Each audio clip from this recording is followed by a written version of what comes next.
Hi friends, welcome back to my channel. ನಾನು Divya.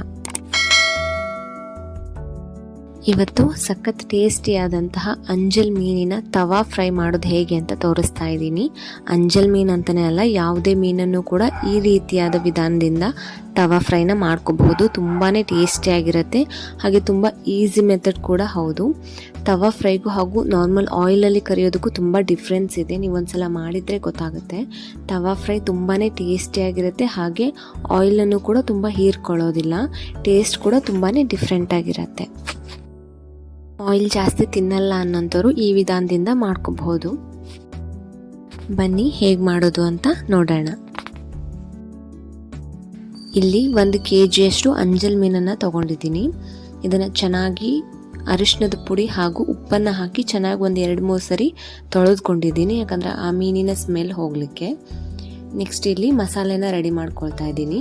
1 ಬೌಲಷ್ಟು fish fry ಪೌಡರ್ನ ತೊಗೊಂಡಿದ್ದೀನಿ. ಫಿಶ್ ಫ್ರೈ ಪೌಡರ್ ಇಲ್ಲ ಅನ್ನೋಂಥವ್ರು ಜಸ್ಟ್ ಖಾರದ ಪುಡಿ ಹಾಗೆ ಧನಿಯಾ ಪುಡಿನ ಮಾತ್ರನೂ ಕೂಡ ಆ್ಯಡ್ ಮಾಡ್ಕೋಬಹುದು. ಹಾಗೆ 3 ಸ್ಪೂನಷ್ಟು ಕಾರ್ನ್ಫ್ಲೋರ್ನ ತೊಗೊಂಡಿದ್ದೀನಿ. ಕಾರ್ನ್ಫ್ಲೋರ್ ಇಲ್ಲ ಅಂದರೆ ಮೊಟ್ಟೆ ಕೂಡ ಆ್ಯಡ್ ಮಾಡ್ಬೋದು. ಕೆಲವೊಬ್ಬರು ಎರಡನ್ನೂ ಆ್ಯಡ್ ಮಾಡ್ತಾರೆ, ಅವಶ್ಯಕತೆ ಇರಲ್ಲ. ಜಸ್ಟ್ ಕೋಟಿಂಗ್ ಚೆನ್ನಾಗಿ ಹಿಡೀಲಿ ಅನ್ನೋದಕ್ಕೆ ಮಾತ್ರನೇ ಇದನ್ನು ಯೂಸ್ ಮಾಡೋದು.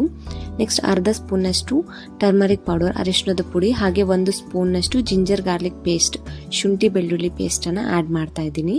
ಹಾಗೆ ರುಚಿಗೆ ತಕ್ಕಷ್ಟು ಉಪ್ಪು.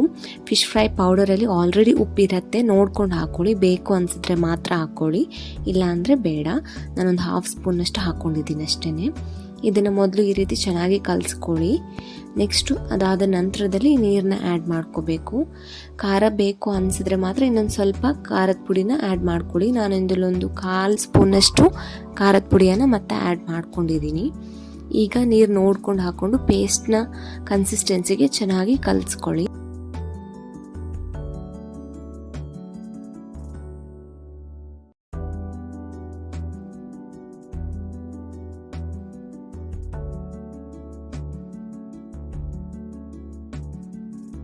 ಇದಾಗಿದೆ.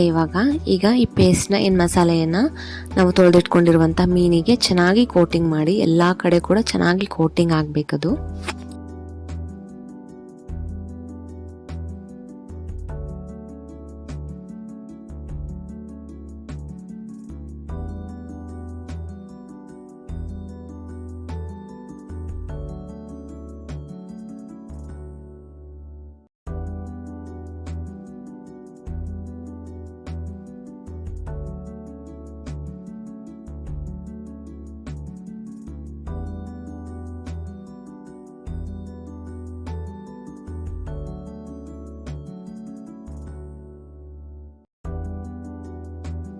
ಮಸಾಲೆನ ಎಲ್ಲದಕ್ಕೂ ಹಚ್ಚಿ ಆಗಿದೆ. ಈಗ ಇದನ್ನೆಲ್ಲನೂ ಕೂಡ ಒಂದು ಬೌಲಲ್ಲಿ ಹಾಕಿಟ್ಬಿಟ್ಟು ಪ್ಲೇಟ್ನ ಮುಚ್ಚಿ 1 ಗಂಟೆ ಅಷ್ಟೊತ್ತು ಇದನ್ನು ಮ್ಯಾರಿನೇಟ್ ಆಗೋದಕ್ಕೆ ಬಿಡ್ತಾ ಇದ್ದೀನಿ. ನಾನ್ ಸ್ಟಿಕ್ ತವಾನ ಯೂಸ್ ಮಾಡ್ತಾ ಇದ್ದೀನಿ. ಅದಕ್ಕೆ ತವಾ ಫ್ರೈಗೆ ನಾನ್ ಸ್ಟಿಕ್ ತವಾದಲ್ಲಿ ಮಾಡೋದ್ರಿಂದ ಚೆನ್ನಾಗಿ ಫ್ರೈ ಬೇಯೋದಕ್ಕೆ ಹೆಲ್ಪ್ ಆಗುತ್ತೆ, ಹಾಗೆ ಜಾಸ್ತಿ ಕೆಳಗಡೆ ಹಿಡಿಯೋದಿಲ್ಲ. ಅದಕ್ಕೋಸ್ಕರ ಅಷ್ಟೇ. ಇದಕ್ಕೆ 3-4 ಸ್ಪೂನಷ್ಟು ಮಾತ್ರ ಎಣ್ಣೆ ಹಾಕ್ಕೊಂಡಿದ್ದೀನಿ.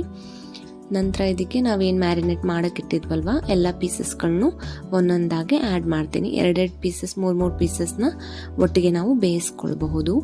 ನೋಡಿ, ಇಲ್ಲಿ ಜಾಸ್ತಿ ಆಯಿಲ್ನ ಇದು ತಗೊಳ್ಳೋದಿಲ್ಲ. ಜಸ್ಟ್ 3-4 ಸ್ಪೂನಷ್ಟೇ ಎಣ್ಣೆನ ಹಾಕ್ಕೊಂಡಿದ್ದೀನಿ. ಇದರಲ್ಲಿ ಇದು ಚೆನ್ನಾಗಿ ಕುಕ್ ಆಗುತ್ತೆ. ಲಿಡ್ನ ಕ್ಲೋಸ್ ಮಾಡಿಬಿಟ್ಟು ಮೀಡಿಯಮ್ ಫ್ಲೇಮ್ನಲ್ಲಿ ಬೇಯಿಸ್ಕೊಳ್ಳಿ. ಹೈ ಫ್ಲೇಮ್ನಲ್ಲಿಟ್ಟರೆ ಹೊತ್ತು ಹೋಗಿಬಿಡತ್ತೆ, ಹಾಗೆ ಒಳಗಡೆ ಚೆನ್ನಾಗಿ ಅದು ಬೆಂದಿರೋದಿಲ್ಲ. ಹಾಗಾಗಿ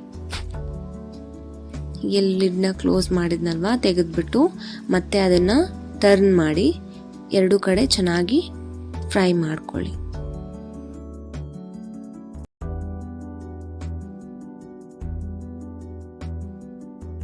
ಆದಷ್ಟು ನಾನ್ ಸ್ಟಿಕ್ ತವಾಗಳನ್ನ ಯೂಸ್ ಮಾಡುವಾಗ ವುಡನ್ ಸೌಟ್ಗಳನ್ನ ಯೂಸ್ ಮಾಡಿ. ನಾವು ಬೇರೆ ಐರನ್ ಅಥವಾ ಸ್ಟೀಲ್ದು ಯೂಸ್ ಮಾಡೋದ್ರಿಂದ ನಾನ್ ಸ್ಟಿಕ್ ತವಾಗಳು ತುಂಬ ಬೇಗ ಹಾಳಾಗುತ್ತೆ. ಹಾಗಾಗಿ ಇದ್ದರೆ ಮಾತ್ರನೇ ಹೇಳ್ತಾ ಇದ್ದೀನಿ, ವುಡನ್ ಸೌಟ್ಗಳು ಅಥವಾ ಸ್ಪೂನ್ಸ್ ಇದ್ದರೆ ಅದನ್ನೇ ನೀವು ಯೂಸ್ ಮಾಡ್ಕೊಳ್ಳಿ. ಆಗ ನಾನ್ ಸ್ಟಿಕ್ ತವಾಗಳು ತುಂಬ ದಿನ ಬಾಳಿಕೆ ಬರುತ್ತೆ. ಈಗ ನೋಡ್ತಿದ್ದೀರಲ್ವ ಎಷ್ಟು ಚೆನ್ನಾಗಿ ರೋಸ್ಟ್ ಆಗ್ತಿದೆ ಇದು ಅಂತ. ಯಾವುದೇ ಥರ ಕೆಳಗಡೆ ಹಿಡಿತಾ ಇಲ್ಲ. ಕಾರ್ನ್ಫ್ಲೋರ್ ಹಾಕಿರೋದ್ರಿಂದ ಕೋಟಿಂಗ್ ತುಂಬ ಚೆನ್ನಾಗಿ ಹಿಡ್ಕೊಳ್ಳುತ್ತೆ. ಅದು ಫಿಶ್ ಫ್ರೈ ಪೌಡರ್ ಅಲ್ಲದೆ ಬರೀ ಖಾರದ ಪುಡಿ ಹಾಗೂ ಧನಿಯಾ ಪುಡಿ ಹಾಕಿದ್ರೂ ತೊಂದರೆ ಇಲ್ಲ. ನೋಡಿ ಈ ರೀತಿ ಫೋರ್ಕ್ನ ಸಹಾಯದಿಂದ ಅದ್ರ ಒಳಗಡೆ ಪ್ರೆಸ್ ಮಾಡಿಬಿಟ್ಟು ನೋಡಿ ಚೆನ್ನಾಗಿ ಬೆಂದಿದ್ರೆ ನಿಧಾನವಾಗಿ ಅದು ಒಳಗಡೆ ಹೋಗುತ್ತೆ, ಇಲ್ಲಾಂದರೆ ಗಟ್ಟಿಯಾಗಿರೋ ಥರ ಫೀಲ್ ಆಗುತ್ತೆ ನಿಮಗೆ ಫೋರ್ಕ್ನ ಹಾಕಿದಾಗ. ಸ್ಮೂತಾಗಿ ಫೋರ್ಕ್ ಮೇಲಕ್ಕೆ ಬಂತು ಅಂದರೆ ಚೆನ್ನಾಗಿ ಬೆಂದಿದೆ ಅಂತ ಅರ್ಥ. ಸ್ವಲ್ಪ ತವಾ ಫ್ರೈ ಮಾಡಬೇಕಾದ್ರೆ ಸ್ವಲ್ಪ ಪೇಷನ್ಸ್ ಬೇಕು. ನಾರ್ಮಲ್ ಫ್ರೈ ಮಾಡ್ತೀವಲ್ವ ಆಯಿಲಲ್ಲಿ ಜಾಸ್ತಿ ಆಯಿಲ್ ಹಾಕ್ಕೊಂಡು ಅದರಷ್ಟು ಬೇಗ ಅದು ಬೇಯೋದಿಲ್ಲ. ಸೊ ಫ್ರೈ ರೆಡಿ ಇದೆ. ತುಂಬಾ ಟೇಸ್ಟಿಯಾಗಿತ್ತು ಫ್ರೆಂಡ್ಸ್. ಒಂದ್ಸಲ ಮಾಡಿ ನೋಡಿ ಹೇಗಿತ್ತು ಅಂತ ಕಮೆಂಟ್ ಮಾಡೋದನ್ನು ಮಾತ್ರ ಮರಿಬೇಡಿ. ಸಬ್ಸ್ಕ್ರೈಬ್ ಆಗದೇ ಇರೋರು ದಯವಿಟ್ಟು ಸಬ್ಸ್ಕ್ರೈಬ್ ಆಗಿ ವಿಡಿಯೋಸ್ನ ನೋಡಿ, ಹಾಗೆ ಬೆಲ್ ಐಕಾನನ್ನು ಕ್ಲಿಕ್ ಮಾಡಿ. ನನ್ನ ನೆಕ್ಸ್ಟ್ ವಿಡಿಯೋದ ನೋಟಿಫಿಕೇಷನ್ ನಿಮಗೆ ಮೊದಲು ಬರುತ್ತೆ. ಹಾಗಾಗಿ ಥ್ಯಾಂಕ್ಸ್ ಫಾರ್ ವಾಚಿಂಗ್.